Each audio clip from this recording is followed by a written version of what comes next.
नमस्कार, SBT news में आपका स्वागत है। पेश है 14 मई शुक्रवार सुबह 10:15 बजे राजस्थान की बड़ी खबरें। राजस्थान सरकार वैक्सीन खरीदने के लिए आज शुक्रवार को ग्लोबल टेंडर जारी करेगी। कैबिनेट के फैसले के बाद गुरुवार को युद्ध स्तर पर टेंडर डॉक्यूमेंट तैयार करने का काम किया गया। राज्य सरकार किस कंपनी से वैक्सीन खरीदेगी, इसका भी फैसला मई के अंत तक हो जाएगा। उम्मीद है कि जून में राज्य के लोगों के लिए 20 से 25 लाख टीके मिल जाएंगे। राज्य सरकार सीरम को पहले ही वैक्सीन का ऑर्डर दे चुकी है, लेकिन ग्लोबल टेंडर से सरकार को सीरम के अलावा एक और विकल्प मिल जाएगा। वैक्सीनेशन को लेकर सरकार ने बड़ा फैसला लिया है। अब कोविशील्ड के 2 डोज के बीच का अंतराल 12 से 16 हफ्ते कर दिया गया है।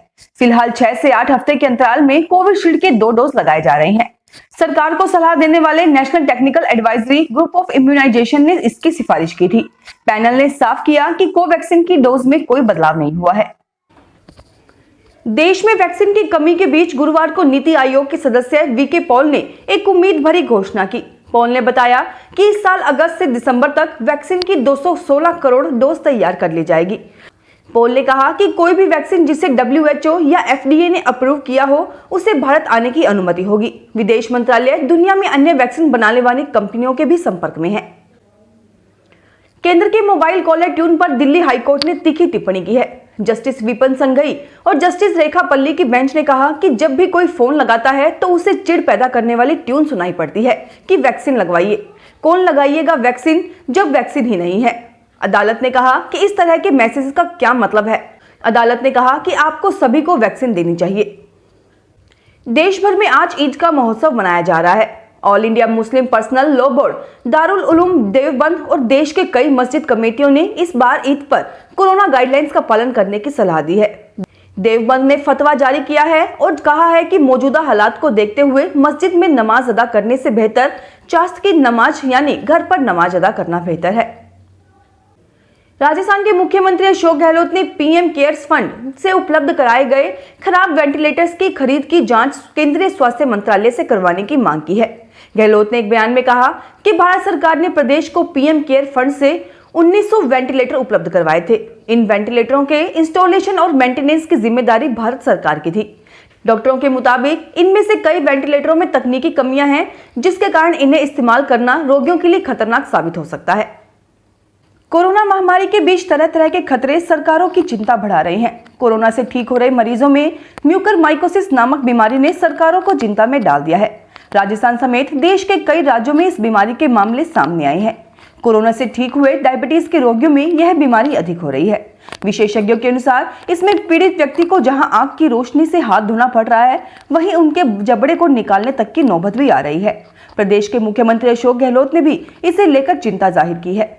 सीएम गहलोत ने ट्वीट कर कहा है कि कोरोना से ठीक हो चुके मरीजों में ब्लैक फंगस के मामले सामने आना बहुत चिंताजनक है। उत्तर पश्चिम रेलवे ने कोविड-19 महामारी के मद्देनजर रेल यात्रियों की संख्या में आई कमी एवं राज्य सरकारों द्वारा लगाए गए लॉकडाउन एवं कर्फ्यू के कारण 38 यात्री आरक्षण कार्यालयों में आरक्षण का समय घटा दिया है और 15 मई से यह एक ही पारी में खोला जाएगा। उत्तर पश्चिम रेलवे के उप महाप्रबंधक सह मुख्य जनसंपर्क अधिकारी लेफ्टिनेंट शशि किरण के अनुसार अजमेर, जयपुर एवं जोधपुर मंडल के 38 यात्री आरक्षण प्रणाली कार्यालयों की कार्यावधि में कमी करते हुए दूसरी पारी का संचालन अस्थायी रूप से बंद किया जा रहा है। एक ही पारी में दोपहर 2 बजे तक संचालित किए जाएंगे। राजस्थान उच्च न्यायालय ने आसाराम की जमानत याचिका पर सुनवाई अगले सप्ताह के लिए स्थगित कर दी है।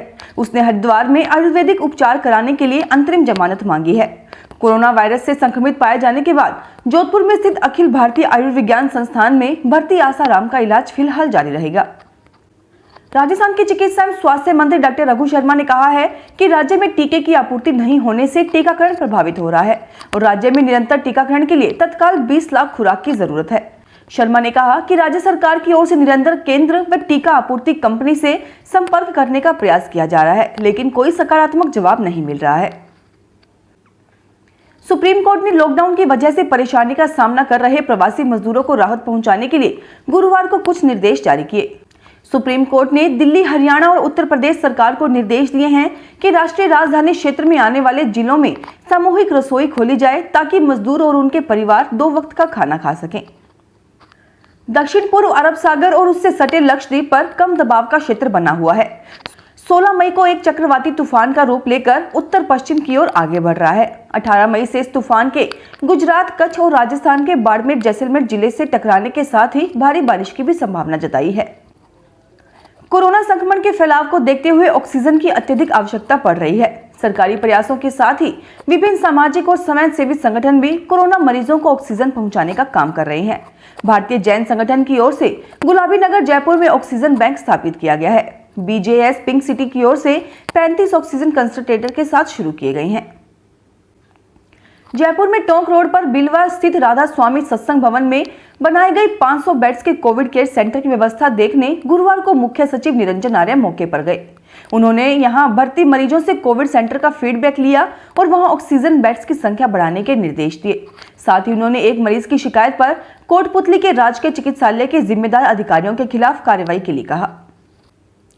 कोरोना की दूसरी लहर के दौरान मरीजों की बढ़ती संख्या के साथ ही पानी वाले नारियल, कीवी, सेब और नींबू के दाम आदमी की जेब से बाहर हो गए हैं।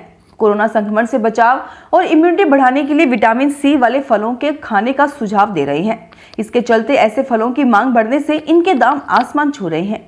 थोक और खुदरा दामों में आई तेजी के कारण अधिकांश खुदरा की दुकानों पर नजर आए विटामिन सी से भरपूर ये फल गायब से हो गए हैं।